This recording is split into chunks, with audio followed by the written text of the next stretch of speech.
일본의 소재 기업들이 어떻게든 팔기 위해서 국내에 들어와서 좀 사업을 하려고 했던 것들이 있었던 거죠. 자, 이런 상황에서 이제 그 화이트리스트가 다시 복원이 되게 됐는데 반도체 기업들이 우리들의 소재를 쓰다가 갑자기 야 일본 거 풀렸다 다시 일본 거 쓰자 하기는 굉장히 어렵다는 거예요. 예.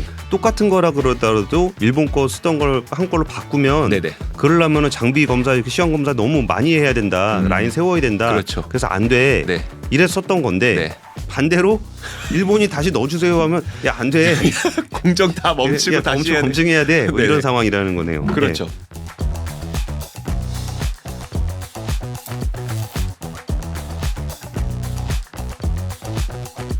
압도적 경제 콘텐츠 3프로TV의 압권 안녕하십니까 권순우 취재팀장입니다. 일본의 수출 규제가 있었던 지가 어느덧 4년째가 됐습니다. 2019년 이후에 최근에 좀 한일 관계의 분위기가 묘하죠. 사실 그런 부분들의 뭐 역사적인 문제라든지 뭐 외교 통상적인 문제까지는 저희가 잘 모르겠습니다만 그 당시에 가장 중요한 문제였던 반도체 공급망 그리고 소부장 문제가 어떻게 진행되고 있는지를 한번 돌아보면 좋겠다 싶어서 오늘 이주호 기자가 준비했습니다. 안녕하십니까? 반갑습니다. 이주호 기자입니다. 예. 웃으면서 얘기할 내용인가요? 네. 아, 안심해도 될 것 같습니다. 예, 일단 그때 지금 와서 돌아봐야 되는 포인트는 뭐가 있어요? 지금 와서 예. 사실 우리나라가 소부장의 어떤 되게 커다란 혁신, 국산화의 혁신을 이뤄냈던 게 많은 분들이 이 사건을 좀 꼽으실 것 같긴 해요. 네, 일본에서 그동안 화이트리스트로 핵심 반도체 소재, 3대 소재를 맞아. 요새도 화이트리스트 얘기가 좀 나오죠. 그렇죠. 예. 불화수소, 포토레지스트, 그다음에 폴리이미드 예. 이 3대 소재를 일본에서 수출을 규제하기 시작하면서 사실 우리나라에서 미리 준비는 하고 있었지만 그걸 통해서 좀 우리나라 국산화가 가파르게 진행됐다라는 좀 어떻게 보면 영광스러운 사건으로 기억을 하실 텐데 예. 저는 이번에 이걸 취재하게 된 계기가 뭐였었냐면 아니 영광스럽게 국산화에 성공했는데 예. 일본이 다시 수출 규제를 풀면 일본에서 그 물건을 다시 갖다 쓰면서 우리나라 소재 업체들이 힘들어지는 것 아니야? 라는 궁금증에서 한번 출발을 해본 겁니다. 결론부터 얘기하고 가시죠. 괜찮을 것 같아요. 예. 다행히도 좀 괜찮을 것 같습니다. 예. 일단 제가 처음에 준비한 거 뭐냐면 이거 혹시 기억나세요? 필승 코리아 펀드. 소부장 펀드. 이때 당시 그 문 대통령도 5천만 원 사재를 털어서 가입을 했었던 그 뉴스에서 그게 좀 수익률 별로 안 좋다 그런 얘기 좀 있었던 것 같은데 그렇지는 않네요. 근데 제가 설정 이후부터 지금까지의 수익률을 보면은 87.5% 정도입니다. 뭐 좋을 때는 100% 넘기도 했었어요. 그때는 워낙 다 좋았었으니까. 어쨌든 소부장 펀드가 지금도 좋은 성과를 기록하고 있고 뭐 여기 삼성전자, 삼성 SDI, 자 고려 아연 이런 이게 소재 장비 업체들 다 들어가 있습니다. 예. 그러니까 이게 수익률이 좋았다는 거는 그 기업들이 잘했다는 거잖아요. 그렇죠. 그러니까 나쁘지 않다. 일단 나쁘지 않다. 그 다음을 볼 수 있는 게 그러면 그 실제로 핵심 규제를 했을 때 3년 동안 과연 어떤 일이 벌어졌느냐. 첫 번째 소재인 불화수소부터 보도록 하겠습니다. 불화수소. 예. 이게 불화수소라고 하는 게 웨이퍼에서 뭐 식각을 하거나 아니면 세척을 하거나 다양한 용도로 사용되는데 물론 그 용도는 다릅니다. 뭐 세척할 때는 저순도도 괜찮고 식각할 때는 고순도가 필요하고 어쨌든 근데 이 그 무역 통계상에 잡히는 불화수소의 수입 비중을 보면 중간에 이제 파란색 선을 보시면 돼요. 딱 2018년에 41.9% 정도를 일본에서 수입을 했었는데 그게 작년에 7.7%까지 떨어졌습니다. 41%에서 7.7. 네. 진짜 많이 떨어졌네요. 많이 떨어졌어요. 일본의 의존도를 확 줄였는데 그럼 반대로 늘어난 곳이 어디냐를 보면 중국이네요. 중국이에요. 중국. 이거 잠시 후에 조금 더 덧붙여서 설명을 드릴게요. 일본에서 사던 거를 중국에서 사는 걸로 바뀌었다. 그리고 대만도.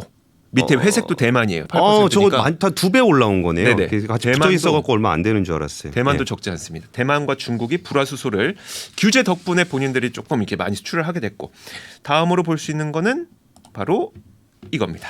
포토레지스트. 이게 요즘에 좀 많이 관심이 많아요. 그러니까 빛으로 회로를 새기기 위해서 필요한 게 이제 포토레지스트인데 이 포토레지스트가 규제 이후에 일본에서 93%를 수입하던 걸 77%까지 낮추긴 했습니다. 근데 늘어난 곳을 보면 벨기에예요. 벨기에가 0.8에서 15.7. 네. 자, 이거 현상만 볼게요 먼저. 그러니까 벨기에가 포토레지스트를 좀 잘 만드나 보네요. 네, 이걸 나중에 좀 설명을 드릴게요. 네, 현상만 볼 거니까 지난 3년 동안 무슨 일이 있었는지. 미국은 큰 변화 없었고요. 자, 그리고 또 문제가 되는 게 바로 이겁니다. 폴리이미드. 폴리이미드. 네, 이게 세 번째. 플루린 폴리이미드. 네. 폴리이미드가 우리 폴더블 폰에 많이 사용되거든요. 그렇죠. 네, 폴더블 폰에 많이 사용되는데 사실 이거는 바로 오늘 결론부터 지금 처음에 결론부터 내리고 갈게요. 왼쪽에 보이는 게 투명 폴리이미드, 예. 오른쪽에 보이는 게 폴리이미드, 그러니까 불화 폴리이미드. 이게 수출 규제됐었던 거. 예, 예. 근데 보시면 오른쪽 약간 누렇죠. 예, 예. 이거 원래 사용을 안 하려고 그랬어요. 누래갖고. 네. 근데 실제로 이 코오롱 인도에서는 2006년부터 투명 폴리이미드 이 왼쪽에 있는 거 예. 이거를 2006년부터 개발하기 시작해서 2016년에 개발 완료했고요. 2019년 상반기부터 양산을 했거든요. 아, 이미 그 수출 규제 있었을 때 양산이 된 시점이네요. 그렇죠. 2019년 7월에 수출 규제가 있었기 때문에 어차피 바꿀 생각이었는데 이게 바뀌었습니다. 그래서 지금은 어떻게 되고 있냐면 방금 보여드린 이 투명 폴리이미드의 경우에는 갤럭시 플립에 G 플립 이렇게 접는 거 예, 예. 거기에 사용되고 있고 갤럭시 G 폴더에는 울트라 신 글래스라고 해서 유리를 아주 얇게 만든 거.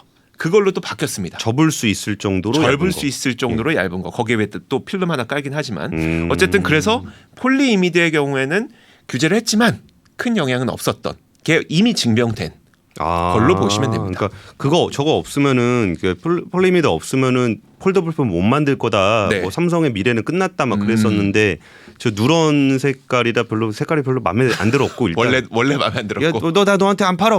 나 너 원래 마음에 안 들었어. 뭐 이런 거 같은 네, 느낌. 그런 느낌. 너 나랑 헤어져. 그랬더니 네. 나도 너 마음에 안 들었어. 막 그러면서 내가 바로 네. 더 예쁜 애인 그쵸. 만나가지고 투명한 폴리이미드 쓰고 투명한 사랑을 나누게 되는. 그리고 또 다른 쪽에서는 그 UTC 정말 얇은 UTG 얇은 그쵸. 글래스를 또 사용함으로써 그 폴리이미드를 굳이 안 써도 되는 네. 상황이 됐다는 거죠. 그래서 이제 그 세트업체에서도 뭐 코오롱 인더라든지 예. 아니면 SKC라든지 이렇게 업체를 바꾸는 형태가 애시당초 나왔던 거죠. 예. 자, 그러면 어떤 영향들이 있었는지 다시 처음부터 한번 볼게요.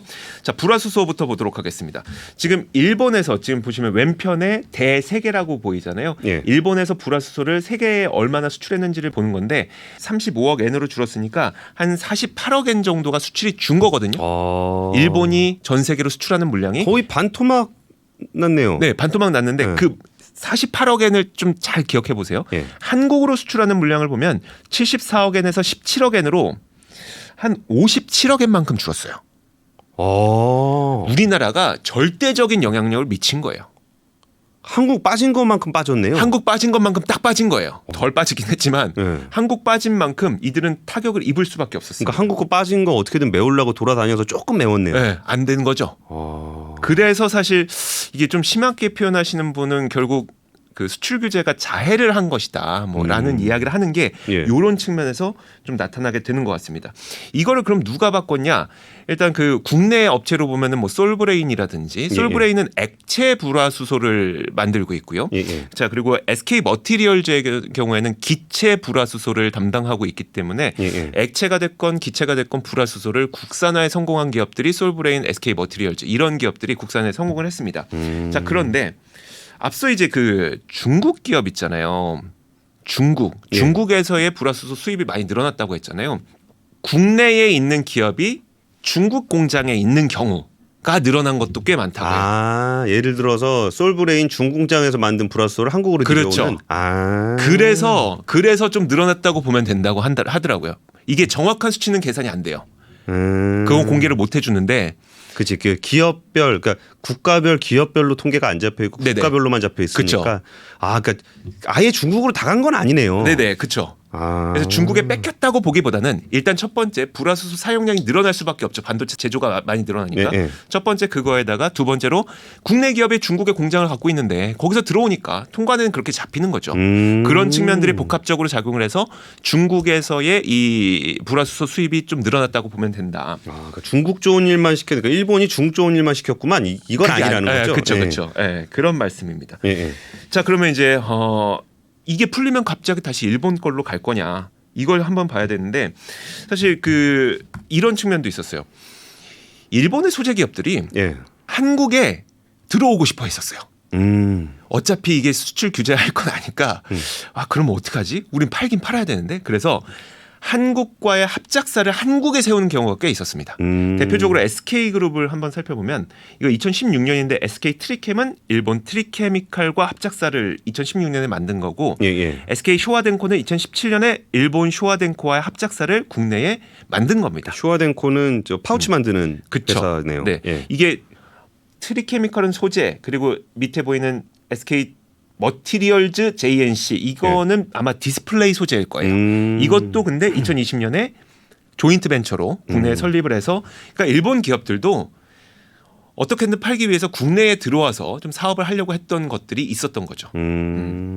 이제 이런 상황에서 이제 그 화이트리스트가 다시 복원이 되게 됐는데 업계에서 설명하기로는 이렇습니다. 일단 반도체 기업들이 우리들의 소재를 쓰다가 갑자기 야 일본 거 풀렸다 다시 일본 거 쓰자 하기는 굉장히 어렵다는 거예요. 예, 예. 그게 첫 번째가 이제 라인에 들어가게 되면은 어쨌든 소재와 함께 소재 장비와 같이 들어가서 예. 이 수율을 다 맞추잖아요. 예, 예. 그러니까 지금 바꿀 수 없다는 거고 어차피 바꿀 수 없다는 거고 새로운 라인에 들어가게 됐을 때는 이거 바꿀 수 있는데 지금 들어오는 그 소재 철을 바꾸지는 않을 것 같다는 거. 근데 이게 네. 저도 이게 예전에 2019년에 저도 이거 취재 많이 했었는데 네.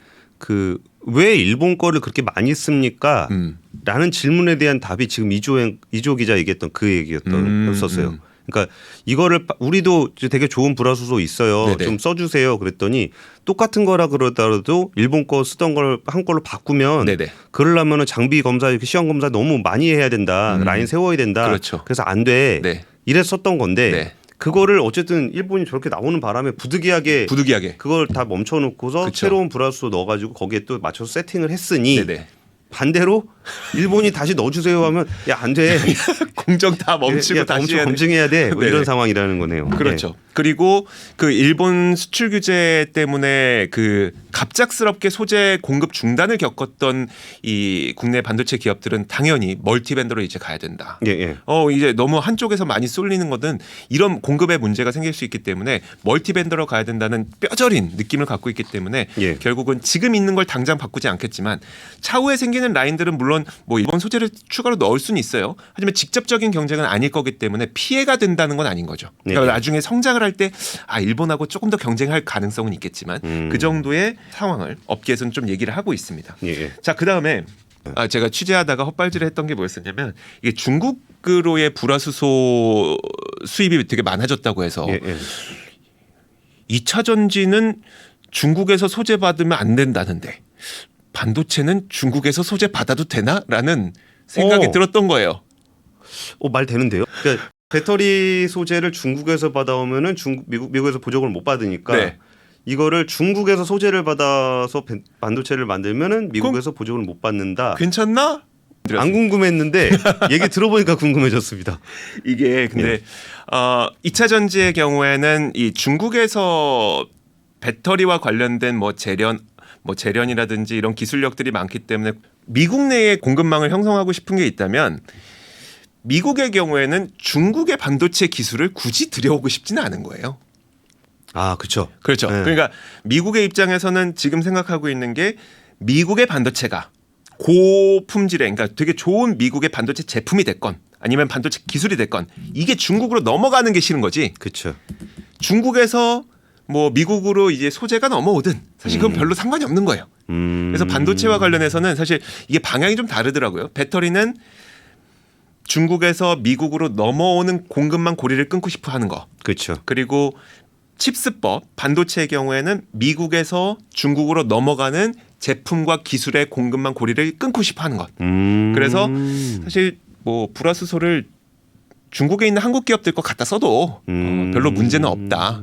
그러니까 중국의 공급망 만들어지는 게 일단 배터리 공급망은 싫은 거고, 네네. 그 반도체는 자기네 나라에 그냥 다 들어왔으면 좋겠는 네네네. 거라. 네. 그러니까 이 만든 제품이 뭐 중국에서 소재를 갖다 쓰거나 이런 컨셉은 아니라는 거죠. 그렇죠. 칩스법하고 IRA 네. 배터리 관련한 건 좀 다르다는 거죠. 그렇죠. 그래서 사실 이번에 그 칩스법도 명목을 보면은 일단 핵심 개요는 미국 내에 반도체 공장을 지으면 보조금을 줄 텐데 예. 보조금 받고 나서 만약에 중국에 투자를 확대하거나 이 투자 확대라는 게 장비를 추가로 뭐 드린다거나 예, 예. 이런 거죠. 투자를 확대하거나 그러면 보조금을 환수할 거야라는 걸 보면 아마 그 장비와 관련된 칩스법의 그 가드레일 조항이 추가적으로 나올 가능성이 높아요. 블룸버그에서도 그렇게 얘기하고 있거든요. 예. 거기에서도 소재단 이런 거가 뭐 중국에서 들어오는 거 이런 거 말고 중국으로 들어가는 장비의 규모를 좀 더 넓힐 거다라는 이야기가 나오고 있으니까 소재가 중국에서 들어오는 거 이건 그렇게 크게 상관없는 거다라고 보시면 될 것 같습니다. 예, 좀 취재를 좀 해봤어요? 뭐요? 뭐 기업들이나 뭐 소재 중국에서 받아오면 어떻게 되는 네네. 거냐? 예. 저희 그래서 물어봤죠. 예. 아니 이게 중국에서 들어오는 거 괜찮아요?라고 물어봤더니 중국 소재, 네. 그 배터리는 중국 소재 쓰면 안 된다는데 네. 반도체는 중국 소재 써도 괜찮아요? 준비 안 해요? 네, 이렇게. 제가 딱 물어봤죠. 그랬더니 네? 기자님 혹시 뭐 들은 거 있으세요? 아, 혹시 뭐 바이든하고 친하냐? 그러니까. 바이든이 그거 규제한다더냐? 뭐 이런. 그러니까요. 그러니까 본인들도 황당했던 거죠. 저의 궁금증 자체가 그러니까 맥락을 이해하지 못하고 생겼던 하나의 궁금증이라고 근데 보시면 본인들도 될 것 좀 같습니다. 그 얘기 들으면 좀 뜨할 것 같아요. 그래서 처음에는 배터리는 네. 뭐 그거 때문에 안 된다는데 우리도 뭐 이런 생각? 그러니까 제가 이야기를 물어보니까 그 현장에 계신 분들이 그럴 수도 있어요라고 반문을 했던 거니까 현장에서도 사실 느끼지 않고 있었다는 거고 그리고 사실 제가 완전 잘못 짚고 있었다는 거고 그래서 업계에 계신 분들 걱정 뭐 그럴 때 마세요. 한 번씩 생각해 보는 거지 뭐. 공급망에 대해서는 지금은 거의 모든 공급망을 모든 변수를 두고서 검토를 하고 있으니까요. 네, 예. 알겠습니다. 그럼 포토레지스트. 포토레지스트. 예. 포토레지스트가 이제 우리가 영상에서 자주 봤던 딱 그거죠. 반도체 웨이퍼 쫙 돌아가면은 이 물이 스포이드죠? 쫙 넓어지는 거. 예. 쫙 넓어지는 거. 이게 포토레지스트인데 자, 이 포토레지스트의 경우에는 월별 수입액을 한번 살펴보면요. 일본이 모든 것을 다 그러니까 일본으로부터 지속적인 수입을 해왔고 기타 국가가 약간을 차지하고 있습니다. 예. 자, 근데 이 기타 국가의 대부분이 벨기에. 근데 이 벨기에가 뭐냐면 일본이 벨기에에 합작법인을 세운 기업이에요. 결국은 우회 수입을 했다는 거고 우리나라 반도체 업체들도 이 일본 수출 규제가 있고 나서 일본으로 직수입하는 거를 77%밖에 못 낮췄다 그랬잖아요. 예, 예. 그게 가격의 영향도 좀 있는 것으로 보입니다. 일본에서 직수입을 하게 되면 이게 평균 수입 단가가 킬로그램당 약 일본으로는 366달러. 예. 근데 일본에서 갖고 오면 일본에서 직수입하게 되면 예. 근데 벨기에에 있는 일본 합작사로부터 우회 수입을 하게 되면 1965달러. 많이 비싸요. 5배 넘게 비싸대요. 5배? 네. 비싸. 비싸지만 그래도 이제 수출 규제를 피하기 위해서 어떻게든 이제 우회 수입을 했었던 거죠. 그리고 이제 벨기에에서 갖고 오는 모양새를 보여줘야 네네. 일본에서 야, 제가 없어도 하나보다. 네네. 그래갖고 좀 풀어주는 것도 있겠죠. 그렇죠, 그렇죠. 근데 보면 아까 불화수소의 경우에는 일본 수입이 확 줄었잖아요. 예, 예. 근데 포토레지스트는 사실 일본 수입이 확 줄지 못했어요. 거의 마지막까지도 77달러. 아마 이게 뭐 가격과의 연관성이 있지 않나라는 생각이 듭니다. 그리고 여기서 제가 취재하다 들은 얘기 하나만 더 네. 해드리면은 포토레지스트 중에서 규제받았던 데가 EUV용일 거예요. 그렇죠. 근데 이게 포토레지스트 전체 통계는 네. EUV용을 따로 분리하지 않을 거예요. 네네, 맞아요. 그러니까 수출 규제가 맞은 품목은 EUV용만 있고 나머지 네. DUV용 같은 경우는 원래 수출이 되고 있는 거였기 때문에 네네. 그거를 굳이 줄여야 될 이유는 그쵸. 사실 별로 없었을 수도 있다라는 네. 얘기를 저도 취재하다 좀 들었습니다. 그래서 이제 포토레지스트도 종류에 따라 좀 다른데 약간 그 광원에 따라서 네. EUV용 광원이 굉장히 좁다고 해요. 13나노미터 정도 되는 좁은 광원을 사용할 수 있는 포토레지스트가 이 수출 대상 규제 품목이었었고 예. 뭐 포토레지스트도 종류가 많은데 크립톤, 그러니까 불화 크립톤, 뭐 불화 아르곤 이런 것들이 있습니다. 이게 광원에 따라서 다른데 불화 크립톤, 불화 아르곤 이런 것들은 조금 더 넓은 광원, EUV용은 아닌 그런 것들 사용할 수 있습니다. 그래서 얼마 전에 뉴스가 나왔죠. 바로 동진 세미캠 EUV용 포토레지스트 국산화의 첫 번째 양산에 성공을 한 거예요. 오래 걸리긴 오래 걸렸구나. 작년 12월이었으니까. 그러니까 2019년에 수출 규제가 있었고 네. 그리고 바로바로 뭐 되는 것처럼 분위기는 그랬는데 결국은 그 우회 수출한 부분들이 네. 좀 있었고, 그러니까 불화수소는 사실 포토레지스트 EUV용보다는 기술적 난도가 낮죠. 높지는 네네. 않다 네. 그러더라고요. 근데 그래서 불화수소는 바로 대체를 하면서 중국 공장에서 들어왔던 거고, 그쵸. EUV용 포토레지스트는 국산화가 좀 잘 안 되다 보니까 네. 우회 수출 품목들을 주로 받아왔던 맞아요. 거네요.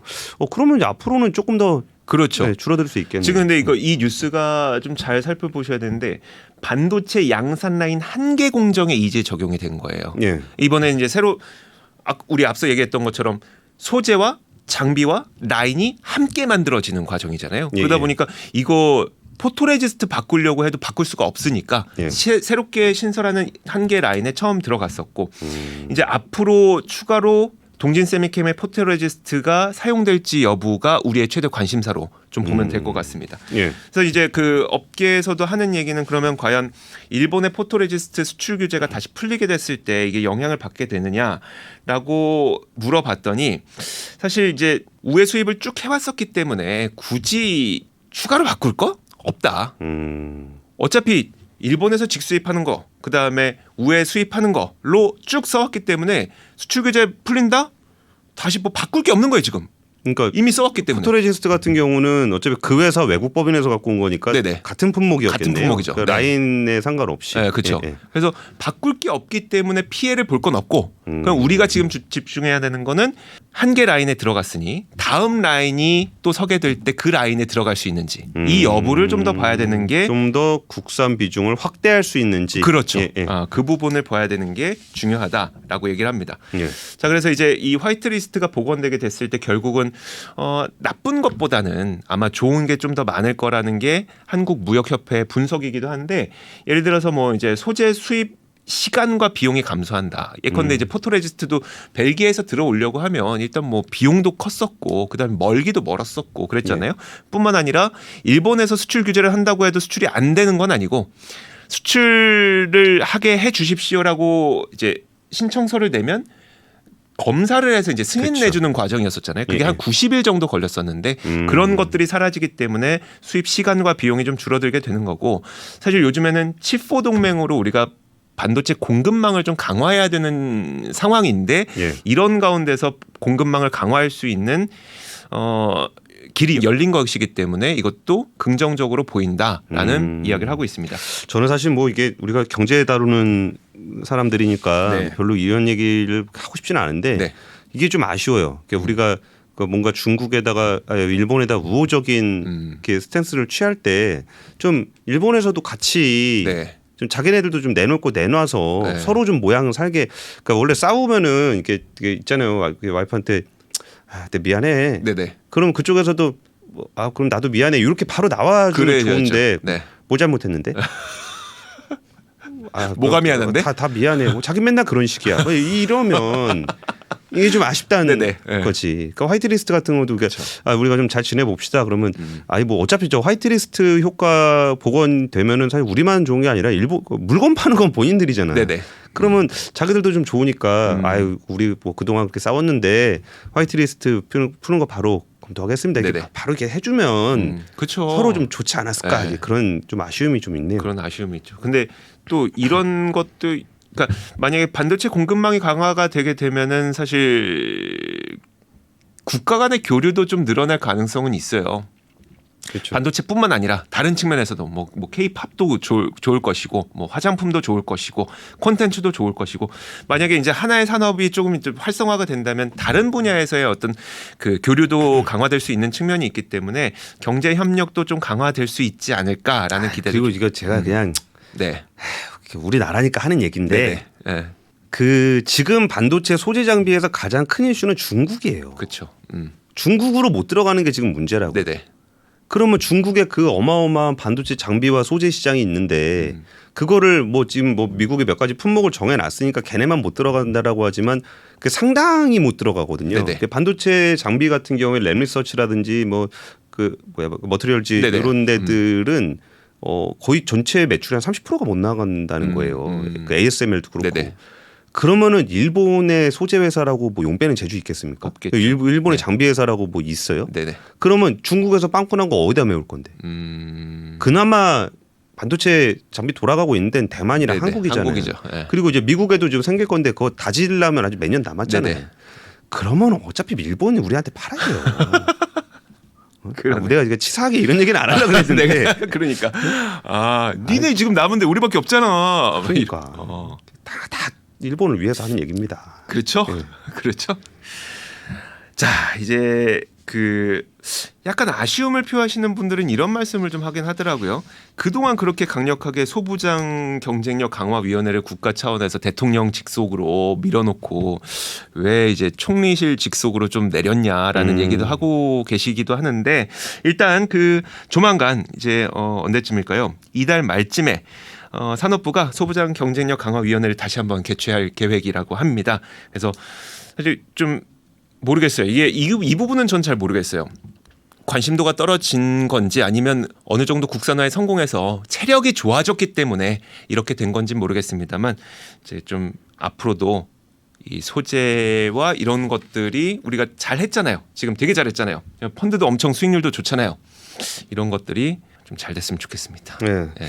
사실 저는 그냥 좋게 생각해주고 싶어요. 이게 총리직 칼로 내려갔다라는 게 관심이 없어졌다라기보다 네. 그냥 약간 이벤트가 아니라 상설이다. 아, 네. 상시적으로 해야 되는 일이다라고 생각을 했으면 좋겠고 사실 그 한일 수출 규제 문제는 정말 한일 간의 어떤 이벤트였었다라고 그런다면은 지금 공급망과 관련한 이슈는 전 세계적인 트렌드에서 돌아서기 좀 어려운 트렌드가 있습니다. 그럼 그게 공급망이 뭐 니어쇼어링이 됐든 가까운 데가 하게 됐든 아니면 프렌드십 슈어링이 됐든 친한 국가들끼리 하게 됐든 이런 것들은 결국은 이렇게 같이 해야 되는 이유는 이렇게 아쉬우니까 안 하는 거거든요. 근데 아쉽지 않으려면 우리가 갖고 있는 게 네네. 좋아요. 그렇죠. 그래서 이 부분들에 대해서 좀 강해지는 게 국내 산업도 좀 지원을 하고 좀 우리나라 그 중소기업, 중견기업들을 탄탄하게 만드는 네네. 그런 계기가 될 수 있었으면 좋겠습니다. 그리고 일본 기업들도 제가 종종 얘기 듣기로는 한국하고 되게 하고 싶어 한다 그러더라고요. 그러니까 일본 특유의 그 보수적인 네. 거를 좀 넘어서 좀 다이나믹한